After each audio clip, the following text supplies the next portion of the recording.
Musgrave, to Deputy Secretary Eric Hargan, to State Representative and future Speaker of the Florida State House, Chris Sprowls,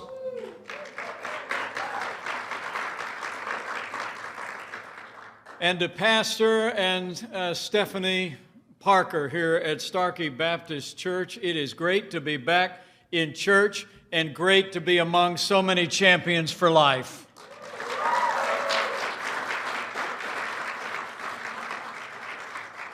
And it's a joy to be here with the Susan B. Anthony List. Founded in 1993, now a network of more than 800,000 Americans, SBA is the most effective pro-life grassroots organization in America.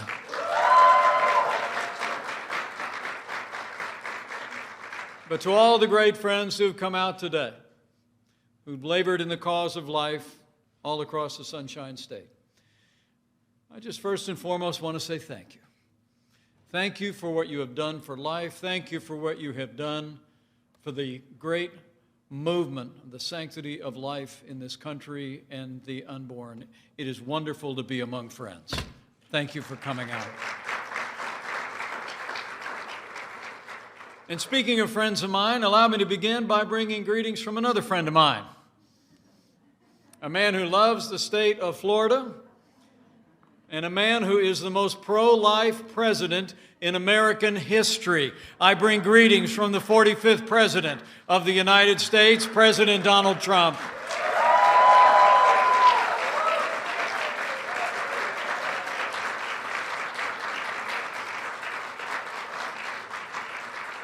It really is good to be with all of you today as we approach a time for choosing for the American people. But as we gather today, I don't have to tell people here in Florida that we're also living in a time of testing.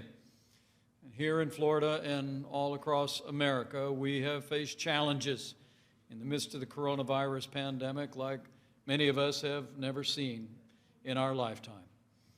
And I must tell you, I'm proud to serve alongside a president who has put the health of America first from day one, and we are grateful for the leadership of Governor Ron DeSantis all across the state of Florida. And as I heard yesterday at the White House Coronavirus Task Force meeting, because of the governor's leadership and the cooperation of the people of Florida, we're seeing encouraging trends all across the state of Florida and all across the Sun Belt. And I want to commend each and every one of you. The role you're playing in putting the health of your neighbors and your family members and people you don't even know first. And I'll make you a promise. On behalf of the President and our entire team in Washington, we're going to continue to bring the full resources of the federal government to bear to make sure the people of this community and this state have the testing, the medical supplies, and will continue to develop medicines and vaccines until we put the coronavirus in the past and open up Florida and America bigger and better than ever before.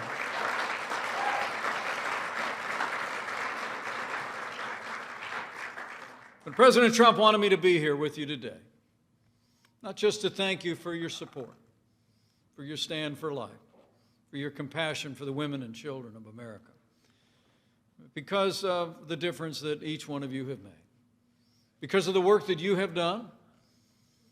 We now have a pro-life champion in the White House. We have pro-life leaders in state houses across the country, a pro-life majority in the United States Senate, and we have principled jurists in record numbers in our courts across the land because of what you've done. Life is winning in America.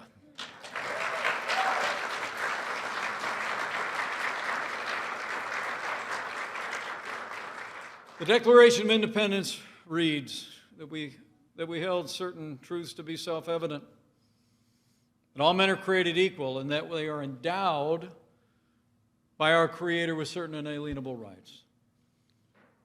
And among these are life, liberty, and the pursuit of happiness.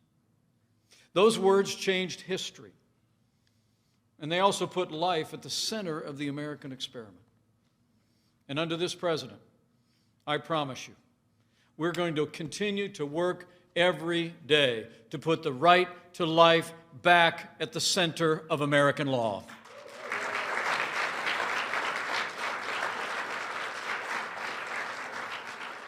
"47 years ago, the Supreme Court of the United States turned its back on that foundational right.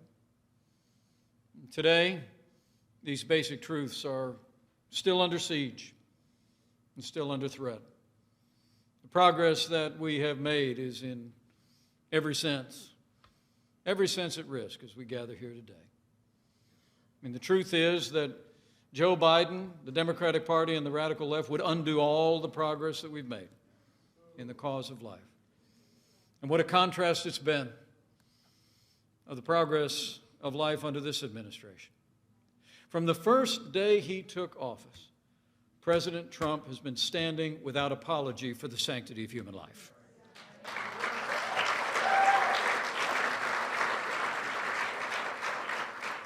It would be just after we were in office a few days that the president reinstituted the Mexico City policy, making sure no taxpayer dollars would ever go to promote or provide abortion around the world, and then he expanded it a year later.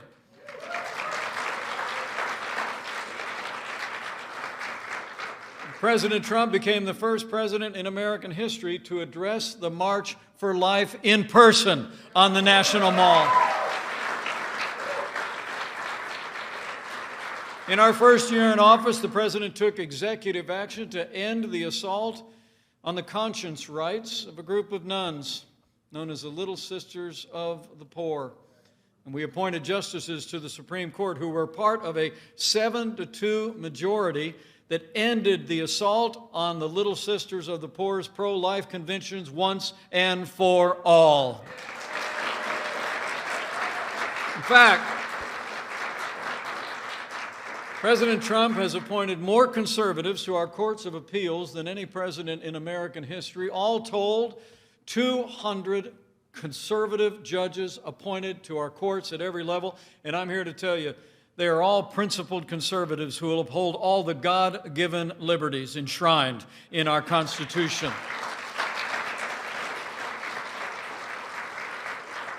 But I must tell you, one of the greatest privileges I've had as your vice president was in my role as president of the Senate. I was able to cast the tie-breaking vote on a bill that allowed states across the country to defund Planned Parenthood, and President Donald Trump signed it into law.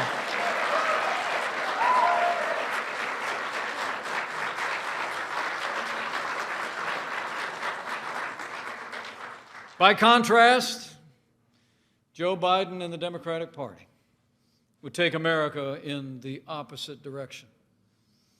After years of his party endorsing or tolerating what had come to be known over the decades as the Hyde Amendment, which prevented taxpayer dollars from being used to support abortion, now Joe Biden and the Democratic Party have literally abandoned their support for the Hyde Amendment and have pledged to use taxpayer dollars to fund abortion at home and abroad.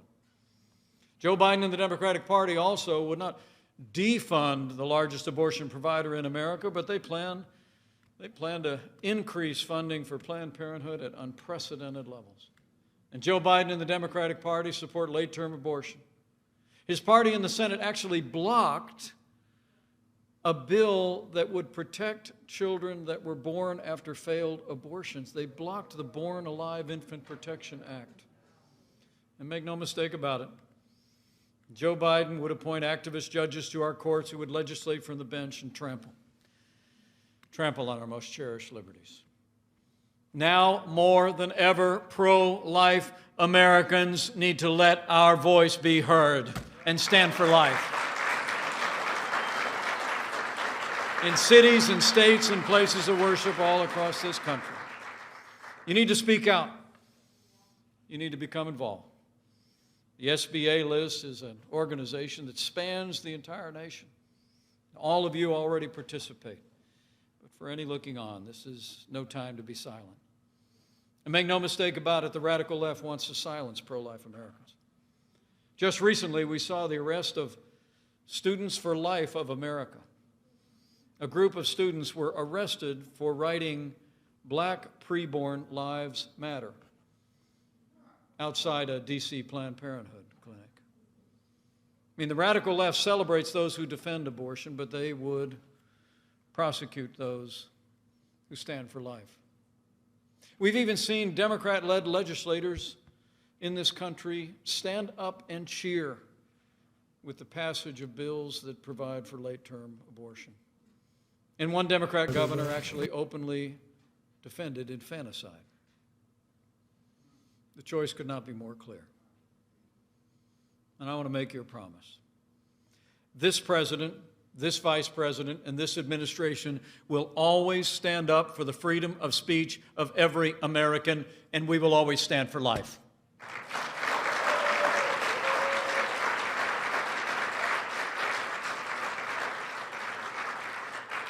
As the Bible admonishes us, we are to, and I quote, "speak up for those who cannot speak for themselves."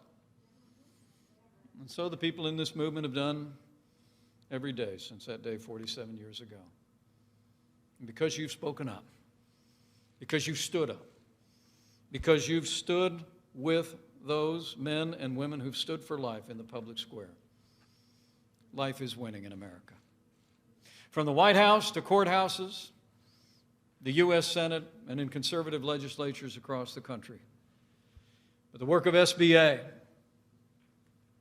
has never been more important. We've made great progress. And I think life is winning because of the activism that you all are a part of in this country. But I also believe life is winning because of the compassion and love that have been shown to women facing crisis pregnancies all across this country now for decades. The pro-life movement is defined by generosity, compassion, and love for women and unborn children.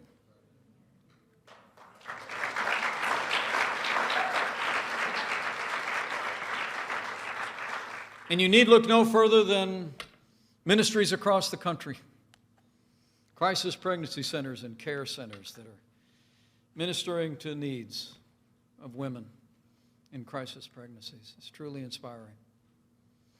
I stopped by one on my way here today once I landed here in Florida. It's a clinic called A Woman's Place. You know, the pro-life movement doesn't just talk the talk, you walk the walk. And I saw a wonderful clinic. I heard about all the volunteers that stepped forward along with registered nurses and healthcare professionals. The place is literally every day bustling with people ready to not just stand for life, but stand with women facing the most difficult circumstances in their lives. A Woman's Place, I learned, is part of New Life Solutions. It's a ministry that's been here in Pinellas and Hillsborough counties for 35 years. And their compassionate work has saved 10,000 babies' lives.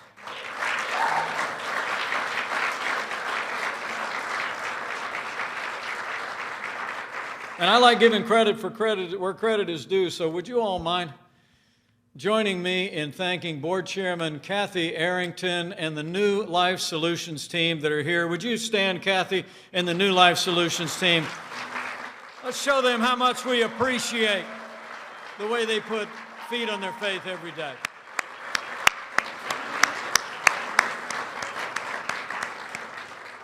What a great group. And thanks to your commitment. For 35 years in this community and in cities and towns all across America. I'm proud to report to you that there are now far more pregnancy care centers in America than abortion clinics. That is progress. And life is winning in America because of all of you. In fact, I saw that work firsthand today. We had a few minutes to meet a woman whose life was changed when she visited A Woman's Place. Kia told me she was 40 years old. She's pregnant, a single mom. She already had a little boy in the home, and she didn't think she was able to become a mother again. She picked up the phone, she scheduled an appointment at Planned Parenthood, but before she went, she said she heard about a clinic that offered free sonograms. So she went, and for the first time, in that little room where I was just standing, she caught a glimpse of her little boy. And Kia chose life.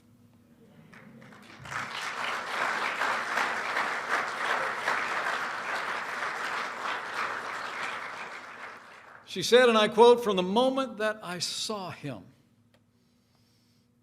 I knew I made the right choice." And she said, if I hadn't found a woman's place and the wonderful women there, I probably would have made a different choice. And I met little Ollie today. He was a healthy and exuberant little boy who will turn 1 year old next week.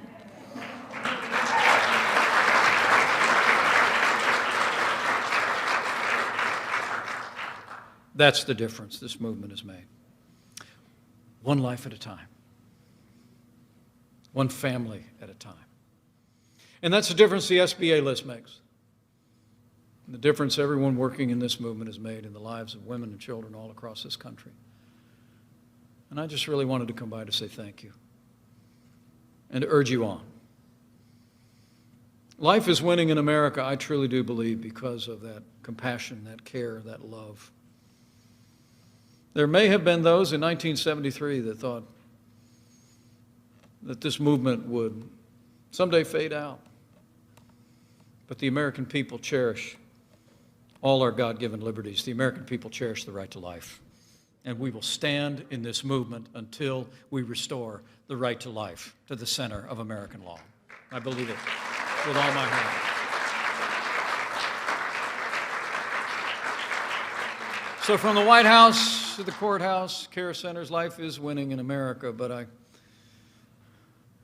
it's winning in one other way that I think is worth remembering. I think life is winning hearts and minds in the rising generation. Young people today are rightly seen by the tens of thousands on our national mall as a new pro-life generation, and so they are.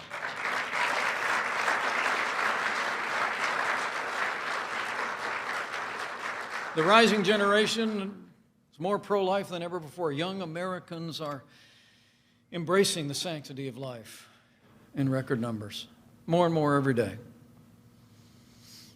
And I think that's because they've heard the message of people like all of you and groups like SBA. They've heard from leaders in pulpits and in public office around the country. I think they've also been moved. They've been moved by the compassion that they've seen in places like A Woman's Place. But I also believe that life is winning in the rising generation because of the quiet counsels that are taking place between mothers and daughters, between grandmothers and granddaughters. I think the truth about abortion is being told. And this new generation is choosing life.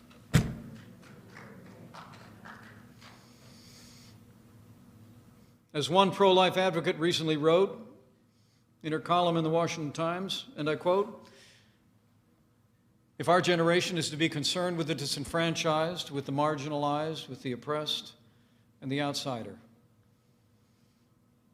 the unborn child fits all these descriptions."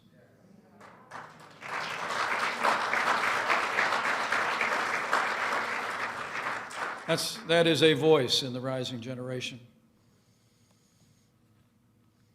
And it's also the voice of my daughter, Charlotte. Charlotte Pence Bond. I couldn't be more proud of your stand for life in this rising generation.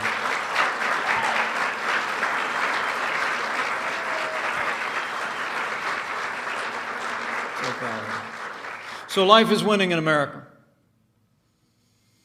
And as we continue to work as a nation to emerge from the heartbreaking days through which we have passed, days that have seen more than 150,000 families suffer loss, as we continue to work every day to bring our nation through this time of testing, we are coming to a time for choosing. And it's never been more important to keep fighting for life, to keep caring, to keep reaching out with compassion, and to keep standing with all the men and women who stand for life in the public square. As President Trump said not long ago, quote, "Every person is worth protecting. Every human soul is divine, and every human life, born and unborn, is made in the holy image of Almighty God."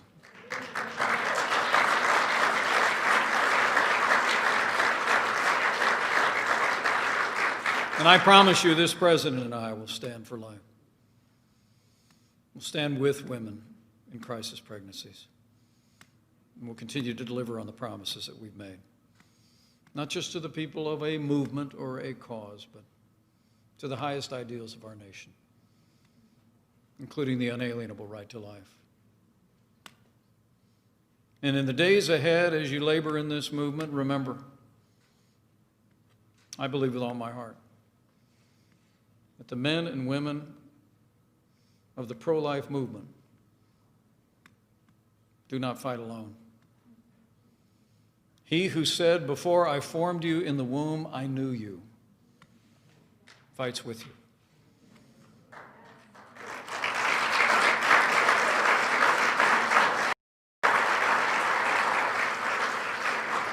And when we make the cause of the author of life our cause, we make his work on this earth our own.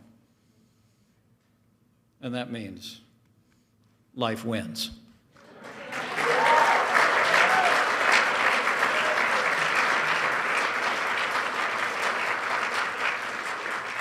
So life is winning in America, men and women of SBA and of this movement. But our work is not done yet. Alice de Tocqueville, it is attributed to have said, "America is great because America is good.